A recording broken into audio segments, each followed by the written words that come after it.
Kenyans are celebrating this thing called Katiba at 15, and people are so excited with it. But I remember when I wrote Solomonic Economics in 2023, which was launched live on television, I told people that this book was a book that will actually shake not just the Kenyan economy, not just the African economy, but the global economy. Imagine a Nobel Prize winner of economics, Professor Stiglitz, has actually written his book called The Road to Freedom. And actually, he has cited Solomonic Economics as one of the books that I've seen that the current view of the world, the current economic architecture, which was designed before any single African country got independence, did not actually deliver what's called economic freedom. They talk about the so-called neoclassical economics, which actually doesn't deliver freedom. They talk about free market without knowing that actually there's free market.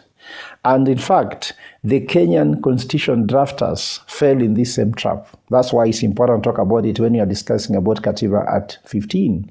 What is this trap? The drafters of the Constitution mostly were done by lawyers, if not exclusively by lawyers. Of course, there was public participation, but the drafters considered more giving the legal infrastructure and judicial infrastructure that never gave the economic model to provide the freedoms and the rights which are the Constitution. In fact, the focus on giving the politicians their rights, their privileges, and even gave mechanisms that should they not get those rights and privileges, there is a way to redress. There is a fallback mechanism on how to demand them. But they gave fantastic issues of Bill of Rights to citizens of Kenya, freedoms, but they never gave any mechanism so that Kenyans can get them. They never gave any mechanisms for fallback in case they are not done. Can you imagine that your governors, your MPs and the rest are entitled to car loans, they're entitled to get housing, and some of them actually are entitled to cars for official use, and these cars should be changed after 2 years. Do you know all politicians who retire are entitled to get cars and so many items and monies? And these cars, they should actually be changed after every 2 years. But for Kenyans, the freedoms granted, like freedom, actually right to water, clean water, right to education and health, there is no mechanism if Kenyans don't get them. In fact, if Kenyans get dissatisfied by them and they try to go to the street to protest, they even lose freedom. In fact, Kenyans can only protest if they don't have their rights given. But politicians even have got how they can get their mechanism right. Remember, members of parliament, when they don't get CDF, they say they don't pass a budget. Then boom, they get it back. Members of parliament, if they don't get the allowances they want, boom, they refuse to pass laws or even pass budgets and bills. But Kenyans, what do you do if you don't get water? What do you do if you cannot get education? What do you do if your healthcare is not done? So I would have been happier if the drafter of the Constitution actually were involved being actually economists to model it.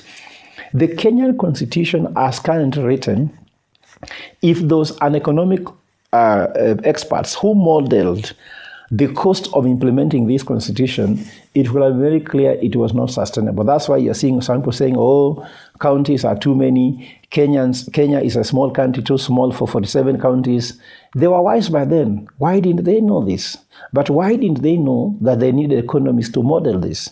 Do you know that we used to have one sergeant at arms in Kenya, but now we have 2 sergeant at arms, that is in the Senate and National Assembly. Then now you go to county, we have 47. So that is 49 sergeant at arms in a country.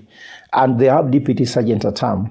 Also, we have clerks, the same numbers. Just they multiplied what was the national level, was multiplied the county level, and threw this burden to Kenyans. So Kenyans have a right to pay taxes, and they must pay taxes to keep these people in office. But the rights of Kenyans to pay taxes and to get the benefits and privileges of what these taxes are doing for them was not provisioned for. So I think that that's why if you look at the evolved economic model that is coming from the Solomonic economics, we are very clear that we need to run a lean and clean government, because we know that the more money a government takes from taxes to do things for itself, the less freedom it gives to Kenyans to access goods of life, which is education, healthcare, development, and creation of jobs. Yeah, so Kenyans have the rights to pay taxes, but when they want these taxes to work for them, that's where everything goes wrong, because they don't have no mechanism to force the government to give them these rights and freedoms. In fact, the Constitution only tells them that you can go to the street for manamano under Article 37. But only even if they go to the street, then they miss police brutality, again, just to damage the very right they were trying to fight for, which is right for their freedom, rights to access goods of life. And these people do not know that when you give somebody freedom, freedom for one person means lack of freedom for the other person. Just like they say, freedom for the wolf means death for the sheep. So having given these politicians these rights that cannot be checked, they have taken away too much of freedom from the citizens of Kenya. Having given these politicians too much freedom to use their money the way they want means they have taken too much from the citizens, and citizens can only go to demonstrate, they get killed, then the people say that they are going to be buried by governments, same taxes from the people, then they say the same taxes will be used to compensate their mothers, and then they go to hell. That is not how you run an economy. So neoclassical economics must have gotten this wrong because they have emphasized freedom without a mechanism to ensure freedom can be given.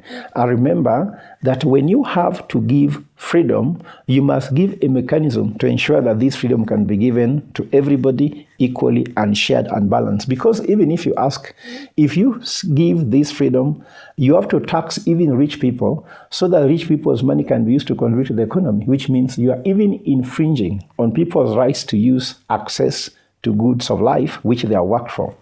And that's when I say the Solomonic economics, which has talked about evolve, they are very important fundamental rights. The first thing is fundamental right to own property. This has always been played around with. Then also freedom to use your fruits of labor. That second freedom has been misused because people work, they earn taxes, they earn their salaries, and they get overtaxed to the point that even the taxes are higher than the actually value of their payslip. And that's why an administration that is very pro-Kenya should ensure that there is no overtaxation by ensuring that we have a production economy rather than consumption economy so that we can expand the economy and not just generate taxes, but to ensure national revenue grows naturally without going to a pay slip every now and then. The other right, which is very important, is that there should be right of movements and also rights of being able to set up an environment of doing business without having too much political or economic interference from people. In fact, one economist talked about a laissez-faire economy, where there should be no overbearing of a government on citizens to allow citizens to love their country and enjoy their country. And if these fundamental rights cannot be given in this current economic dispensation, then Solomonic economics was right by saying there should be a road to freedom, road to economic freedom. Because talk about development as freedom means access to goods of life, access to the rights that actually can make you enjoy being a citizen. And if you look at the other ones which are talking about the issue of bottom-up that we have at the moment, is more of putting citizens into economic slaves. And then once they cannot produce and make money, then you start giving them handouts. And when you give them handouts, then they start singing your name, but actually they are slaves. So I think it's better to be a starving free man or woman than a well-fed slave. Because that's why we told the colonial masters, leave our country and give us our freedom. Even if you think we are poor, we should be able to produce and make our country a better country so that our country can live its promised land. Thank you, God bless you, and God bless Kenya.